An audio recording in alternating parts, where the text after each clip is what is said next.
하나님의 말씀은 에베소서 4장 7절부터 16절까지의 말씀입니다. 에베소서 4장 7절부터 16절까지입니다. 제가 먼저 읽고 여러분들이 그 다음 절 함께 교독하도록 하겠습니다. 에베소서 4장 7절부터 16절 제가 먼저 읽습니다. 그러나 우리 각 사람이 그리스도의 선물의 분량대로 은혜를 받았습니다.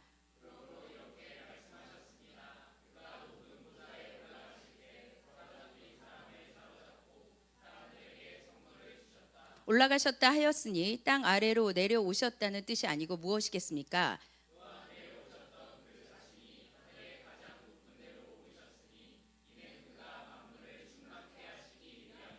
그가 어떤 사람은 사도로, 어떤 사람은 예언자로, 어떤 사람은 복음 전도자로, 어떤 사람은 목사로, 어떤 사람은 교사로 삼으셨으니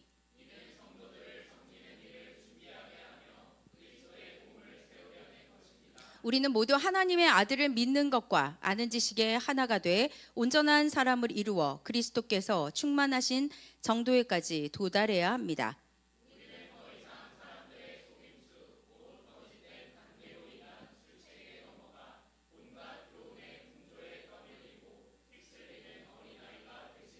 사랑 가운데 진리를 말하며 범사의 머리 되시는 그리스도에게까지 자라나야 합니다. 다 같이 그리스도로부터 온몸이 각 마디를 통해 함께 연결되고 결합됩니다. 각 지체가 맡은 분량대로 기능하는 가운데 사랑 가운데 스스로를 세워갑니다. 아멘. 제가 소개를 못했어요. 우리 일본 하치오지 교회에서 우리 권현영 집사님이랑 우리 희서가 왔거든요. 잠깐 일어나서 인사 한번 부탁드리겠습니다. 박수. 감사합니다. 네. 네. 환호성 너무 좋은 것 같아요.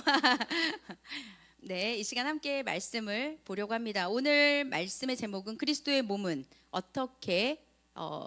그리스도의 몸을 어떻게 세울 것인가라는 제목으로 여러분들하고 함께 말씀 보도록 하겠습니다. 에베소서 말씀을 계속 나누고 있습니다. 1장부터 3장까지 교회의 원리라고 했죠.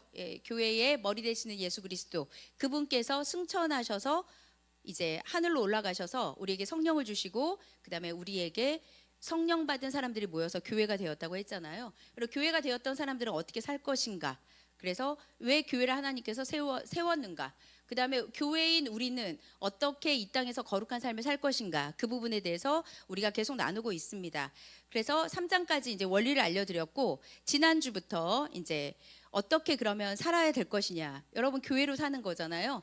근데 이렇게 예배 드릴 때만 성도가 아니라 여러분들의 일상을 삽니다. 직장을 다니셔야 되고 학교도 다녀야 되고 그 다음에 인간관계도 맺어야 되죠. 그 다음에 세상의 모든 것들과 함께 우리는 접촉하면서 살잖아요. 이것을 어떻게 이 땅 가운데서 살면서도 부르심에 합당하게 살 것인가, 어떻게 하면 거룩하게 살 것인가, 이것을 우리가 하나님 앞에서 알아야 되고 또 적용해야 된다고 말씀했습니다. 그래서 지난주에는 먼저 우리에게 부르심에 합당하게, 그래서 교회로 우리를 부르신 것 중에 제일 중요한 게 하나됨이라고 했습니다.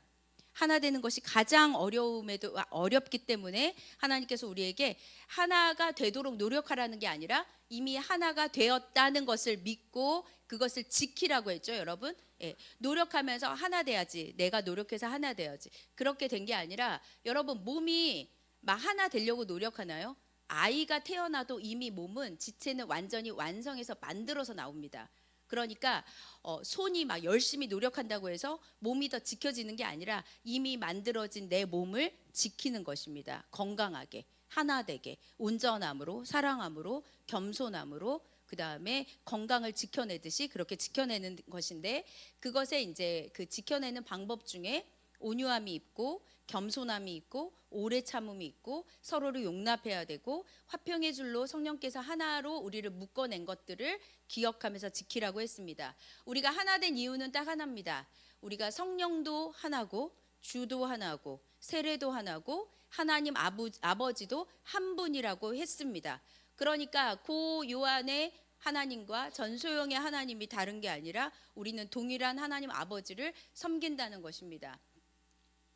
우리 오늘 집사님도 오셨는데 일본에 있는 하나님 아버지와 한국에서 우리가 함께 섬기는 하나님의 아버지는 동일합니다. 그러니까 우리가 하나가 된 것입니다. 거리가 멀리 떨어져 있어도 내가 섬기는 교회가 다르다고 해서 서로 다른 하나님을 믿는 것이 아니라는 것이죠. 그래서 주 예수 그리스도의 보혈의 피, 예수 그리스도의 십자가와 부활을 온전히 믿는 사람들의 그 고백이 아까 신앙 고백이었고, 이 신앙 고백으로 하나님께 같이 고백하는 모든 사람들은 하나님 아버지가 한 분이라는 것입니다. 그러니까 우리가 이것을 알고 하나됨을 지키는 거예요. 여러분, 지체가 마음에 들지 않는다고, 내 몸에, 내 지체 중에 마음에 들지 않는 몸의 어떤 부분이 있어요. 그렇지 않아요? 여러분, 막 내 몸이 막 너무 완벽해서 너무 좋습니까?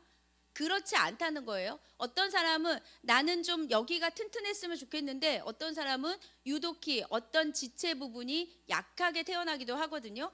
그 부분이 내 뜻대로 되는 게 아니란 말이에요. 하나님께서 우리에게 위장도 주시고 손발을 주셨는데, 하나님이 주신 것들을 내가 귀하고 존귀하게 여기는 것이지, 내가 그것을 내 의지와 내 뜻대로 평가하거나 그럴 수 없다는 거예요. 주셨기 때문에. 교회도 마찬가지입니다. 지체는 하나님이 이미 다 주신 거예요. 너무 다르죠. 너무 독특하죠.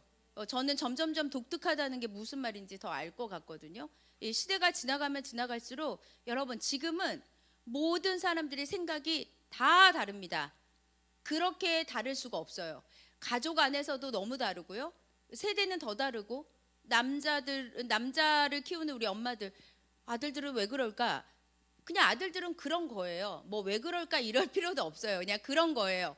자매들은 왜 그럴까? 왜 감정 소모할까? 그렇게 태어난 거예요. 그렇게 됐어요. 그것을 우리가 받아들여야 된다는 것이죠. 근데 여러분, 되게 어렵잖아요. 그러니까 주님께서 힘쓰라고 했던 것입니다. 교회도 마찬가지입니다. 서로 나이가 다르고 남녀노소 모든 것이 다르죠. 그 다음에 나랑 케미 잘 맞는 사람 생각보다 많지 않습니다. 여러분, 그냥 맞춰가는 거예요. 맞추고, 아니면 혹은 조금 더 양보를 하든지 그렇게 하는 것이죠. 그러면 이제 우리가 이렇게 힘써 지키는데, 오늘 하나님이 우리에게 주신 것은 그리스도의 몸, 교회를 도대체 어떻게 세우는 것이 잘 세우는 것이냐, 어떻게 교회를 세우는 것이 건강하게 세우는 것이냐, 이걸 말씀하고 있거든요.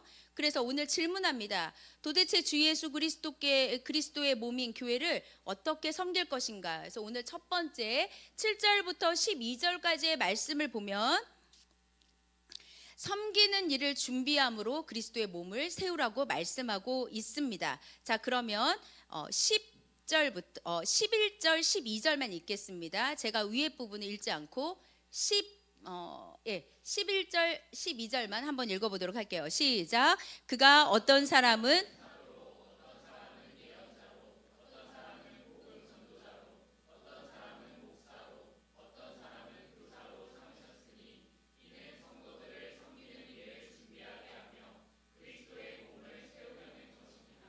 아멘. 여러분, 에베소 4장, 고린도전서 12장, 그 다음에 로마서 12장에 보면 은사에 대한 게 있거든요. 그러니까 지체에 대해서, 어떤 사람은 섬기는 일, 어떤 사람은 가르치는 일, 어떤 사람은 지도하는, 다스리는 일, 어떤 사람은 구제하는 일 하고, 이렇게 봉사에 대한 이야기가 나옵니다. 그래서 서신서의 몇 군데에서 은사에 대한 부분이 나오는데, 은사가 나오는 부분 중에 하나가 에베소 4장 11절 12절입니다. 그래서 여기 보시면 사도, 어떤 사람 예언자, 어떤 사람 복음 전도자, 어떤 사람 목사, 어떤 사람 교사, 이렇게 말씀하고 있습니다. 여러분, 예수님께서 하늘에 올라가셨잖아요. 십자가 모든 사역으로 하셨던 것 중에 가장 놀라운 건 무엇이냐? 악한 영적 세력에게 온전히 승리하셨다는 것입니다. 마귀를 멸했다는 것입니다. 그들을 포로로 삼으셨다고 했습니다. 그리고 하늘에 오르셔서 승리하신 주님께서 교회를 우리에게 선물로 주셨습니다. 그런데 교회를 선물로 주시면서 우리에게 주신 은혜의 선물이 있거든요. 자, 그게 뭘까요? 여러분, 그게 바로 직분자입니다. 우리는 직분자에 대해서 어떤 마음을 여러분들이 가지고 있는지 모르겠지만, 이 교회를 섬길 때에 우리가 한 성령 안에 있고, 그 다음에 하나님이 한 아버지시고, 예수님께서 우리에게 말씀하시지만, 예수님이 우리에게 직통으로 우리의 삶의 모든 걸 하시는 게 아니라, 교회는 가르치는 자, 그 다음에 목사, 여기서는 목사인데요. 목사는 여기서는 원래는 헬라어로 들어가면 목자입니다. 목자. 양들을 돌보는 사역이라는 거예요. 양들을 돌보는 사역. 그래서 목사를 비롯한 교사들, 직분자들이 바로 교회 안의 대표적인 은혜의 선물입니다. 여러분 몰랐죠? 은혜의 선물인지. 그리고 더하기 성도가 교회를 섬길 수 있도록 각 사람마다 은사를 하나님이 주셨다는 것입니다. 여러분, 교회는 하나이지만 교회의 그 안으로 들어가면 각 지체와 교회의 모습은 상당히 다양합니다. 이 다양함 속에서 그리스도에게로 자라가는 거예요. 이정희대로, 그 다음에 우리 태영이대로 각 사람에게 하나님이 주신 그 은사들을 점점점 교회를 세워가는 그 섬김으로 쓴다는 것입니다. 그래서 교회의 하나됨을 기초로 해서 우리가 해야 되는 게 뭐냐? 다양함을 우리가 이해를 해야 된다는 거예요. 서로 다르다는 거에 대해서 받아들여야 된다는 것입니다. 그래야만 충만하게 된다는 거예요. 여러분, 일괄적으로 하나만 있다고 생각하면 여러분 너무 그 교회는 단조로울 것입니다. 그런데 너무 다양해요. 사람들하고 있다 보면 성향도 다양하고 기질도 다양하고 그다음에 은사도 다 받은 바 은사가 다 다릅니다. 근데 그 달라야만 풍성해진다는 거예요.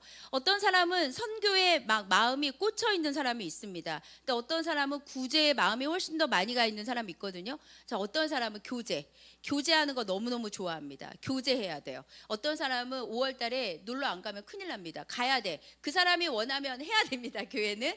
근데 이 다양함 속에서 우리가 충만함을 누리기 위해서 해야 되는 게 뭔지 아십니까? 뭔지 아세요? 여러분, 이거예요. 박자를 잘 맞추는 거예요. 박자. 여러분, 지금 사순절에 통독해야 되잖아요. 그런데 이제 목사님 통독만 하면 되겠습니까? 지금 기도도 하고 작정 기도도 해야 되고 해야 되는데 맞죠? 그 말이 맞으나 뭐죠? 박자를 못 맞추는 거예요. 지금은 뭐죠? 지금은 우리가 노래할 때 통독으로 노래를 하는 시간인 것입니다. 어떤 시간에는 양육을 하면서 우리가 노래를 부르고 하모니를 만들어야 되니까요. 그래서 그런 것들이 다 합쳐져서 함께 우리가 예배하면서 충만해지는 거 아니겠습니까? 그래서 우리가 다양함을 이해하는 것이 가장 하나됨에서 가장 중요합니다. 우리 주님이신 예수님께서는 우리에게 구원의 선물도 주셨지만 우리 각 사람에게 은사, 은혜를 주셨습니다. 여러분들은 모두 다 은사를 받았어요. 아니라고 부정하시면 안 됩니다. 왜냐하면 하나님께서 우리를 부르실 때 항상 은혜를 주십니다. 왜냐하면 충만하게 세우라고. 예수 그리스도께서 이 땅에 내려오셔서 의를 이루셨죠. 죄인인 우리에게 의롭게 하시고 의인이 되게 하시고 십자가 사역을 성취하신 다음에 승천하셔서 왕으로서 우편에 앉아 계시면서 성령을 통해서 우리에게 은혜를 부어주신다는 것입니다. 그래서 여러분, 하나님 앞에서 우리가 은사는요 계속해서 충만해집니다. 계속해서 점점점 더 세워져 간다는 거예요. 더 견고해진다는 뜻입니다. 그래서 승리하시고 승천하신 예수 그리스도가 우리에게 주신 선물 은사가 무엇일까를 보면 11절부터 16절까지 딱 두 가지죠. 말씀을 맡은 직분자, 저 같은 사람, 말씀을 맡은 사람, 직분자, 교사들을 말하고, 두 번째는 교회의 각 부분을 세우는 성도들에게 주신 은사입니다. 그러면 여러분, 먼저 교회가 왜 말씀이 중요한가? 교회는 왜 감독이 있어야 하는가? 교회는 왜 하나님이 주신 감독자, 목사를 통해서 양육을 받고 말씀을 받아야 되는가를 한번 먼저 보도록 하겠습니다. 오늘 말씀해 보시면 사도와 선지자, 복음 전하는 자, 목사와 교사를 선물로 주셨다고 말씀하고 있습니다. 여러분, 사도와 선지자라는 말이 계속 나오죠. 성경에 보면 사도와 선지자의 그 말씀이 왜 나올까요? 사도들의 고백이 있잖아요. 사도들은 어떤 존재가 사도들이에요? 예수님을 눈으로 본 자들이 사도입니다. 사도행전 1장에 나오죠. 예수님을 눈으로 본 자들, 예수님과 함께 있었던 사람들을 사도라고 합니다. 그 사도와 선지자, 구약에 나오는 선지자들이 무엇을 했냐? 예수 그리스도에 대한 예언을 했잖아요. 그 계시를 받아서 예수 그리스도를 증언하고 사도들의 그 신앙 고백을 통해서 교회의 기초가 세워지는 거예요. 그러니까 교회의 기초는 무엇으로 세워지냐? 우리가 예수 그리스도가 정확하게 누구인지를 신앙 고백하는 그 기초석으로 세워지는 것입니다. 근데 여러분, 세우면서 건물 세우는 거 보셨어요? 건물, 아파트 같은 거 세울 때 뭐죠? 기초석을 먼저 놓고 뼈대를 만들잖아요. 그러니까 사도와 선지자들의 그 계시와 고백은 뼈대예요. 뼈대, 기초예요. 근데 그 뼈대만 가지고 건물이 완성됐다고 안 하죠. 무엇을 해야 되죠? 시멘트도 발라야 되고요. 벽돌도 쌓아야 됩니다. 외형도 해야 되고 내면도 그 솔로몬의 그 성전을 보면 금으로 만들잖아요. 금으로 그릇도 만들고 그 안에 겉을 완전히 만들어 놓고 나면 그 안을 계속 채워 나가잖아요. 그러니까 우리가 하나님 앞에서 구원받은 사람이 뼈대라면 이제 우리가 점점 지어져 간다는 것은 말씀을 정확하게 알고 살아내므로 어떤 벽돌은 이웃을 사랑하는 벽돌이 세워지겠죠. 어떤 사람은 사랑이라는 것들의 벽돌이 세워지겠죠. 이런 것들이 외형이 잡히면 이제 내면이 세워져야 됩니다. 무엇으로? 우리 내면이 하나님을 사랑하고 이웃을 사랑하며 거룩한 백성으로 성령의 열매들이 가득가득 내 안에 채워지면서 성전이 세워지는 것입니다. 근데 그것을 혼자 세우는 게 아니라 같이 그렇게 세워야 된다는 것입니다. 목사와 교사는 하나님의 말씀 예수 그리스도의 십자가의 그 모든 것들을 교회에 지도하고 양육하는 직분입니다. 저는 계속 무엇을 해야 되냐면 여러분들을 양육하고 돌보고 가르치고 잘못되면 데려다가 그곳으로 가면 안 된다고 권면하고 이게 바로 하나님의 말씀을 받은 자가 해야 되는 것입니다. 목사는 목자라고 했습니다. 여러분 양떼를 돌보는 목자와 그 다음에 배우는 자 함께 연합할 때에 교회는 잘 세워지는 것입니다. 목사는 그래서 하나님의 말씀을 잘 알아야 합니다. 여기 있는 리더들도 마찬가지입니다. 교회에서 목사님은 신학을 했으니까 잘 알아야 되는 것은 너무 당연한 것이지만 여러분 성도들도 하나님의 말씀을 잘 알아야 합니다. 예수 그리스도의 복음이 무엇인지 여러분 대답할 줄 알아야 돼요. 내가 전도하려고 하는 사람한테 십자가는 이런 것이다. 예수 그리스도는 어떤 분이라는 걸 소개할 줄 알아야 합니다. 그러려면 말씀을 따라 교회는 잘 지도하고 잘 돌봐야 되는 것이죠. 여러분 왜 교사가 교회를 돌보고 가르치는데 왜 그 목적이 있을까요? 여러분 목적이 뭐예요? 우리가 뭔가 지향하려고 하는 방향이 목적이잖아요. 목표는 뭐죠? 그 목적을 이루기 위한 되게 디테일한 실천 사항을 목표라고 합니다. 오늘 12절에 보니까 이렇게 말씀하셨습니다. 성도를 온전하게 하여서 봉사의 일을 하게 하며 그리스도의 몸을 세우려고 하는 것이다. 그러면 무엇입니까? 여러분 하나님께서 목사와 교사를 주신 이유는 성도가 온전하게 되도록 그리고 교회를 그리스도의 몸을 세우기 위해서 그리스도의 몸을 세우기 위해서 하나님의 말씀을 알아야 된다는 것입니다. 그래서 제가 계속 얘기하잖아요. 예배가 중요한데 예배를 드리는 사람은 하나님을 모르고는 예배를 드릴 수가 없습니다. 예배를 구경할 수 있어요. 예배를 평가는 할 수 있습니다. 교회 안에 많은 사람들이 예배를 드리는 사람이 있고요. 예배를 평가하는 사람이 있어요. 예배를 구경하는 사람도 있단 말이에요. 온전한 예배자가 되기 위해서 말씀의 지도를 받는 것입니다. 그런데 말씀도 모르는데 어떻게 지도를 할 수 있을까요? 그냥 몇 년 잠깐 말씀 가볍게 아는 거 가지고 교회를 세웁니까? 그럴 수 없다는 것입니다. 리더들과 교회를 세우는 직분자들은 더 알아야 된다는 것입니다. 여러분 우리 교회는 장로님이 없어요. 세워지겠죠. 언젠가 우리 교회도 장로가 세워질 것입니다. 근데 여러분 목사와 장로는 같은 거예요. 저도 목사인데 목사라는 뒤에 생략어가 있습니다. 장로예요. 목사 장로입니다.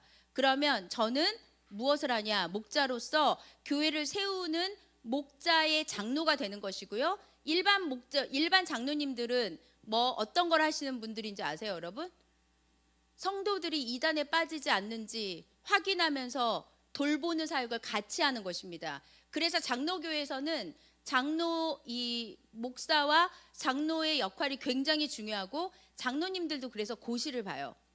그 공부해가지고 그 시험을 봅니다. 물론 목사들처럼 어려운 시험은 아니지만 성경 전체를 맥락을 알고 있는지 시험을 본단 말이에요. 왜냐하면 본인도 이단인지 이단이 아닌지도 모르는데 어떻게 성도를 가르치고 도와줄 수가 있겠습니까? 그래서 여러분 직분자를 세우는 것이 그렇게 중요한 거거든요. 우리 교회는 장로 권사가 없지만 운영팀이나 리더들을 통해서 가르칩니다. 전도사님과 함께 말씀을 가르칩니다. 교회의 방향이 이렇다는 걸 알려주죠. 잘 알아야 되는 것입니다. 대충 알아서 되는 게 아니에요. 아이들 키즈부를 가르치고 있는 선생님들은 그냥 아이들, 물론 사랑하는 게 너무 중요하죠. 그러나 선생님들 안에 예수 그리스도의 그 말씀과 십자가의 그 복음의 능력이 있어야 합니다. 믿음도 없는데 마음으로 하나님을 믿지도 않는데 교사를 한다면 그 영향이 고스란히 아이들한테 가게 되어 있습니다. 이것은 여러분 부모도 마찬가지예요. 여러분 여기 있는 부모님들은 다 크게 영적으로 생각했을 때 목자입니다. 그리고 교사입니다. 아이들을 가르치는 거예요. 근데 부모님이 아이들을 가르칠 때 분별도 못하고 하나님의 말씀도 모른다면 온전히 가르칠 수 없는 것입니다. 그냥 왔다 갔다 반석에 세운 집이 아니라 모래 위에 지은 집처럼 그냥 이게 맞으면 요즘에는 이게 맞나 봐. 요즘엔 이게 맞나 봐. 요즘에는 유행이 이거래. 이렇게 가다 보면 아이가 중심을 잡을 수가 없는 것입니다. 그래서 여러분 4학년 아이들에게 양육이 필요한 거예요. 너무 중요한 겁니다. 제가 양육을 하려고 하는 것 중에 제가 지금 제일 많이 포커스를 맞추는 게 뭐냐? 역사예요, 역사. 구약의 역사, 신약의 역사, 구약과 신약 중간에 어떤 중간사가 있었는지, 이것이 한국교회와 어떻게 연결돼서 역사가 여기까지 왔는지, 아이들이 역사를 모르면은 여러분 해안을 가질 수가 없습니다. 가르쳐야 돼요. 그것은 그냥 역사 몰라도 테크놀로지만 알아가지고는 되는 시대가 아니라는 것입니다. 알아야 돼요. 하나님이 누구신지, 모든 교단들이 왜 갈라졌는지 이 정도는 알고 있어야 되는 거거든요. 나는 귀 막고 눈 막고 그냥 하루하루 그냥 이 세상에서 흘러가는 철학과 사상으로 그렇게 살겠다 해가지고는 교회가 세워지지 않는다는 것입니다. 반드시 알아야 되는 걸 알아야 되고, 그래야 여러분 분별해요. 진짜를 알아야 가짜를 분별해낼 수 있는 것입니다. 그래서 여러분들이 먼저는 그리스도의 몸을 세우는 것 중에 처음은 뭐냐면 온전하게 되는 것. 온전하게 되려면 말씀을 알아야 되잖아요. 온전하게 되고 그 다음에 섬기는 일, 봉사의 일, 그 다음에 그 지체들이 모여서 그리스도의 몸을 세우는 것입니다. 이렇게 세워야지만 여러분 우리 교회가 강건해지고 충만해진다는 것을 여러분 기억하시기를 바랍니다. 하나님께서 우리에게 주신 이 은혜들을 우리가 기억해야 합니다. 그래서 여러분 잘 따라오시면 좋겠어요. 하나님께서 우리에게 주신 은혜들을 잘 따라오는 여러분들 되시기를 주의 이름으로 축복합니다. 자, 두 번째는 무엇이냐면, 자, 섬기는 일, 봉사하는 일, 성도가 온전하여서 그리스도의 몸을 세우는 것이 이 교회를 세우는 첫 번째, 어떻게 세울 것인가, 온전하게 되기 위해서 세우고 가르쳐야 된다고 했잖아요. 두 번째는 무엇이냐? 지체 몇 명만 데리고 교회를 세우는 게 아닙니다. 무엇이냐? 모든 성도가 다 같이 다 함께 같이 세워져 가는 것입니다. 13절부터 16절까지 한번 읽어보도록 하겠습니다. 선포 한번 해볼게요. 시작. 우리는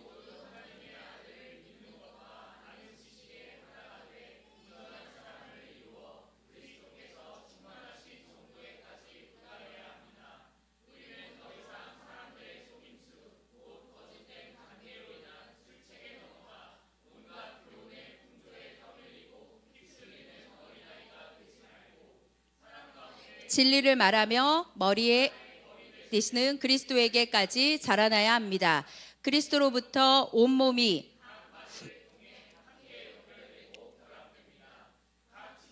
맡은 분량대로 기능하는 가운데 그 몸을 자라게 하며 사랑 가운데 스스로를 세워갑니다. 아멘. 여러분, 교회를 세워갈 때에 우리가 세워가야 되는 방법 중에 하나는 무엇이냐? 모든 성도가 다 같이 세워져 가는 거예요. 다 함께 세워져 가는 것입니다. 여러분, 교회의 모든 성도가 다 함께 하나님의 아들 예수 그리스도를 믿는 것과 아는 일에 하나가 돼야지 온전해지는 것입니다. 함께 섬기고 성숙한 자가 같이 되는 것입니다. 그러면 어린아이는 어떤 것이냐? 오늘 보면 세상의 온갖 교훈과 풍조에 흔들리는 사람이 어린아이라는 거예요. 어린아이는 이 말이 맞으면 이렇게 가고 저 말이 맞으면 저렇게 가잖아요. 그런데 뭐냐면 성숙한 자, 하나님 앞에서 말씀으로 온전하게 되면 이제는 분별하여서 세상의 풍조인지 진리인지 깨달을 수 있다는 것입니다. 여러분, 교회를 개개인적으로 보시면 안 됩니다. 교회는 같이 개인적인 시각으로 보면 안 됩니다. 그 다음에 목사나 교사는 교회에 세우는 것 과정에서 일부분 내가 하고 싶은 것만 해서 세우는 것이 아닙니다. 교회에 속한 모든 성도가 하나님의 아들 예수 그리스도를 믿는데 말씀과 복음으로 같이 하나가 되는 거예요. 그러니까 어떤 사람은 말씀에 대한 사모함이 있어서 이 사람은 말씀을 많이 알고 이 사람은 전혀 말씀을 모르고, 그게 아니라는 것입니다. 무슨 말이냐? 교회가 같이 갈 때에 동일한 말씀과 진리를 다 같이 배우는 거예요. 다 같이. 그리고 다 같이 믿는 것입니다.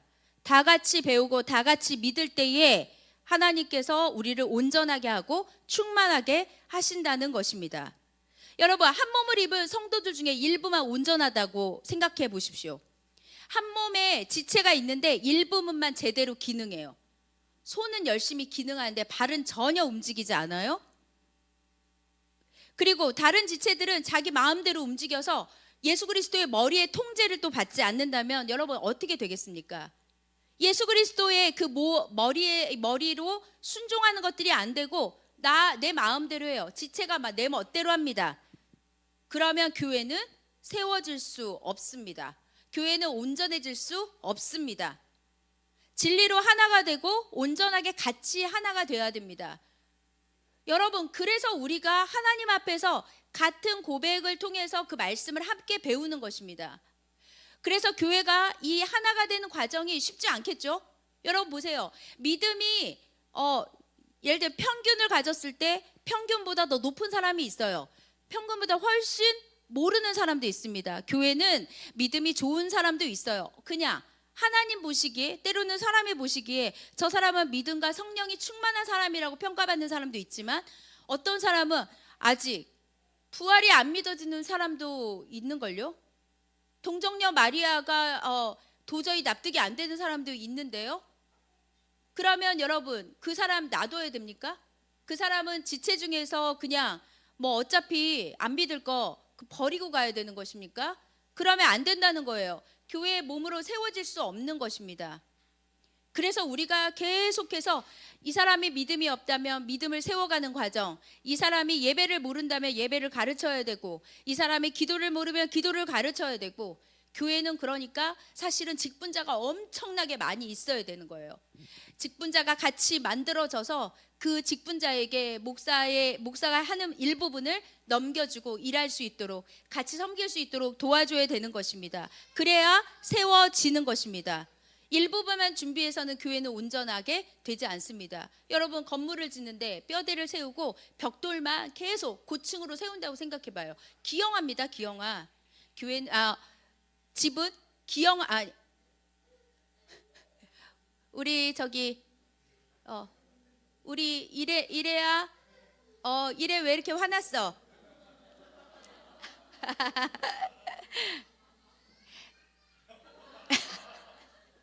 너무 귀엽죠? 여러분, 하나님 앞에 그러니까 믿는 것과 하나 되는 것이 그러니까 나만 신앙생활 잘하면 되지 뭐. 저 사람이 어떻게 되든지 말든지 나만 신앙생활 잘하고 내가 하나님 많이 알면 된다고 생각하는 것은 굉장히 잘못된 교회론이라는 것입니다. 교회가 되지 않았다는 것입니다. 우리가 여러분 왜 힘들게 예배드리고 나서 밥 먹고 교제합니까? 서로 나누면서 고백을 하는 거예요. 이 사람의 어떤 부분이 아직 세워지지 않았는지 확인하는 것입니다. 같이 체크하고 같이 기도하고, 그러면서 여러분 교회의 모든 성도들에게 그리스도의 십자가의 복음으로 잘 무장을 시켜주는 것이 주님 앞에 우리가 나아갈 수 있는 그 은혜이고, 그 다음에 장성한 분량까지 갈 수 있는 것입니다. 다시 말해서 목사와 리더들만 하나님 앞에서 믿는 것과 아는 것이 하나 돼서 열심히 가는 것이 아니고요, 같이 가는 거예요. 같이. 그러니 얼마나 늦겠습니까? 더디 가겠죠. 때로는 지치기도 합니다. 여러분 해보셔서 알겠지만 여러분 팀으로 하는 운동이 훨씬 힘들어요. 개인이 기록하는 것보다 팀으로 같이 하는 것이 훨씬 힘듭니다. 요즘에 야구 시즌 됐죠? 야구 보러 가신 분 있더라고요, 우리 교회. 그래. 저는 가고 싶은데 못 갔습니다. 못 갔어요. 올해는 한번 꼭 가보려고 합니다. 한번 가야 되겠다 생각이 들었어요. 여러분, 야구도 그렇고 축구도 그렇고 한 사람만 멀티플레이어로 굉장히 잘하는 정말 그런 아주 대단한 사람 한두 명으로 되지 않아요. 같이 해야 됩니다. 한 사람 삐끗하면 다 지는 거예요. 그게 팀입니다. 골고루 같이 움직여져야지만 여러분 그 팀은 한 팀이 되고 원팀이 되는 것입니다. 교회도 마찬가지라는 것이죠. 우리가 충만한 데 이르는 데 있을 때에 여러분 이제 교회가 경계해야 되는 것이 있습니다. 무엇이냐? 여기서 얘기하는 온전한 자는 어른이란 뜻이에요. 성숙한 자란 뜻이거든요. 자, 반대는 어린아이죠. 오늘 말씀에 나옵니다. 어린아이는 어떠냐? 사람의 속임수, 간사한 유혹에 빠져서 온갖 교훈의 풍조에 밀려서 요동하는 사람. 이 사람을 어린아이라고 했습니다. 예수 그리스도의 십자가를 분명히 알아서 믿는 사람은 다른 지체를 섬길 수 있는 준비가 되어 있는 사람입니다. 그러나 복음을 떠나고 흔들리고 세상 풍조로 가잖아요. 그러면 이런 사람은 섬기지도 않아요. 다른 사람에게 관심도 없어요. 더 중요한 거, 자기 자신만을 위해서만 살게 되죠. 자기 자신만을 위해서만 살기 때문에 그런 사람을 어린아이라고 하는 것입니다. 여러분, 교회 안에 어린아이가 있습니다. 그러나 세상의 철학과 학문이 많고 그 사람의 인생관이 대단해 보여도 하나가 되는 것을 하지 않고 다른 지체를 섬기지 않고 온전함을 이루지 못한다면 그 사람은 요동하는 자입니다. 그 사람은 어린아이입니다. 그런데 문제는 그 어린아이가 교회를 흔드는 힘이 있다는 거예요. 온갖 교훈으로 부추긴다는 것입니다. 세상의 것을 훨씬 더 많이 추구하는 탐욕하는 사람이 어린아이입니다. 그것 때문에 염려하는 사람이 어린아이입니다. 그래서 예수 그리스도의 복음이라는 그 진리만이 그 사람을 영적인 어른으로 만들어주는 거예요. 영어 시험 아무리 잘 보고 수학 아무리 잘하고 시험 아무리 잘 봐도 그 사람을 영적인 어른이라고 하지 않습니다. 공부 잘해도 어린아이일 수 있어요. 세상적 실력이 있어도 그 사람이 어린아이일 수 있습니다. 나밖에 모르면 어린아이 아니겠습니까? 저는 한국 사회를 보면서 요즘 그런 생각 많이 합니다. 곳곳마다 이기심이 침투해 있어서 뭐 하나 받아들이려고 하지 않습니다. 뭐 하나 개혁하려고 해도 힘들고요. 뭐 하나 시작하려고 해도 어렵습니다. 왜냐? 자기 이득을 포기하지 못하거든요. 이득을 포기하지 못하는 어린아이들이 수두룩으로 있는 거예요. 공동체가. 그래서 어지러운 것입니다. 교회까지 같이 그거에 합세를 한다면 더 어려워지는 것입니다. 분별해야 하는 것입니다. 여러분, 진리가 아닌 것들에 대해서 우리는 조금 더 멀리 떨어져서 볼 줄 아는 관망하는 자세가 있어야 하고 기다리는 자세가 있어야 합니다. 여러분, 성경을 제대로 왜 알아야 되는 줄 아세요? 지금 신학이 너무 무분별하게 여기 곳곳에서 지금 너무 많이 흩어져서 문제를 일으키기 때문입니다. 종말론부터 시작해서 세대주의부터 시작해서 근본주의부터 시작해서 너무 많다는 거예요. 성경을 제대로 모르면 가르침을 받는 사람들은 죄가 없습니다. 목회자가 제대로 알아야 된다는 거예요. 제대로 분별해가지고 가르쳐야만 온전하게 갈 수가 있는 것입니다. 그래야지 여러분, 우리가 그리스도에게 잘할 수 있다는 것이죠. 여러분, 우리가 지금 진리만으로 우리가 영적인 어른이 될 수 있다고 했잖아요. 그래서 이 진리 가운데서 우리가 배워야 되는 것이 무엇이냐? 진리는 믿음이고 그 안에서 믿음과 더하여서 사랑을 배워야 하는 것입니다. 그래서 목사는 가르치는 선생만 돼서는 안 돼요. 돌봐야 됩니다. 그 다음에 진리 가운데 거해야 됩니다. 여러분들도 진리 가운데 거하면서 사랑으로 나누어 주어야 된다는 것입니다. 사랑은 있는데 진리가 없다? 그것도 큰 문제죠. 전 그게 더 문제라고 생각해요. 하나님에 대해서 공의를 모르고 사랑만 알고 있다. 이것도 문제인 거예요. 하나님은 공의롭고 사랑이 많으신 두 가지가 다 있어야 되는 것이거든요. 그래야지 여러분, 우리가 하나님 앞에 갈 수 있어요. 예수님을 모르면 여러분 계속해서 세상적으로 정말 헛짓거리 할 수 있습니다. 잘못된 길로 갈 수 있습니다. 하나님의 말씀을 분명히 알아야 합니다. 내가 누군지, 내가 예수 그리스도 앞에서 어떤 존재인지를 명확하게 알아야 된다는 것입니다. 오늘 말씀 두 번째 7절부터 15절까지 요약이 16절이거든요. 16절 한번 읽어보도록 하겠습니다. 시작. 그리스도로부터 온몸이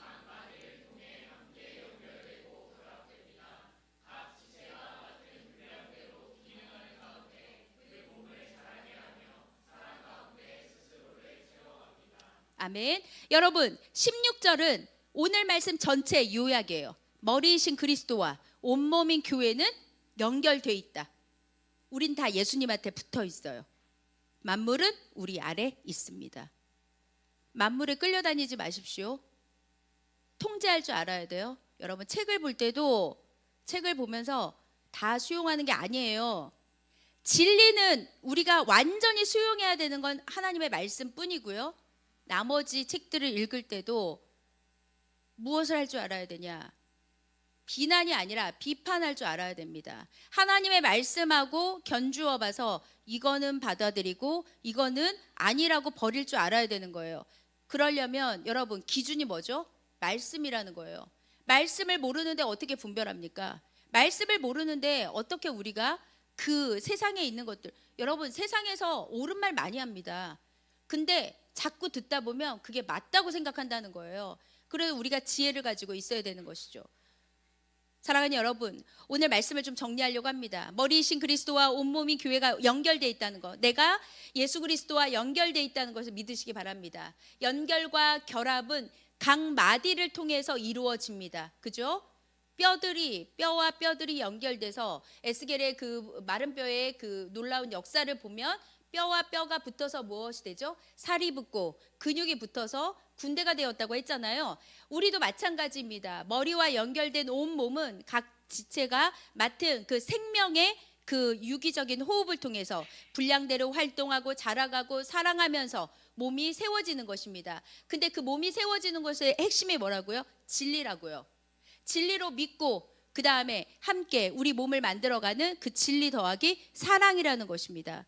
사랑하는 여러분, 교회는 머리이신 그리스도로부터 모든 것들을 공급받습니다. 예수님의 말씀이 우리를 공급한다는 뜻이에요. 그리고 그리스도는 우리가 이제 가야 되는, 예수님처럼 자라면서 가는 거예요. 예수님처럼 되는 것입니다. 두 번째, 온몸이 머리이신 그리스도로부터 생명의 양식을 얻으려면 각 마디가 연결되고 결합됐다는 것, 역할을 해야 되는 거예요. 나의 역할, 내가 무슨 지체로 있는지, 나의 은사가 무엇인지 그 역할들을 감당해야 되는 것입니다. 목사를 중심으로, 직분자들 중심으로, 리더를 중심으로, 교사를 중심으로 그 모든 것들을 결합할 수 있도록, 끊어내는 게 아니라 연결될 수 있도록 함께 돕는 것입니다. 세 번째, 온몸이 온전하기 위해서 머리와 마디뿐 아니라 각 지체들이 내가 해야 되는 것들, 보이지 않는 것들을 더 해야 되는 것이죠. 여러분, 이 겉으로 육체가 건강하기 위해서 더 건강해야 되는 거 내 속이에요. 속.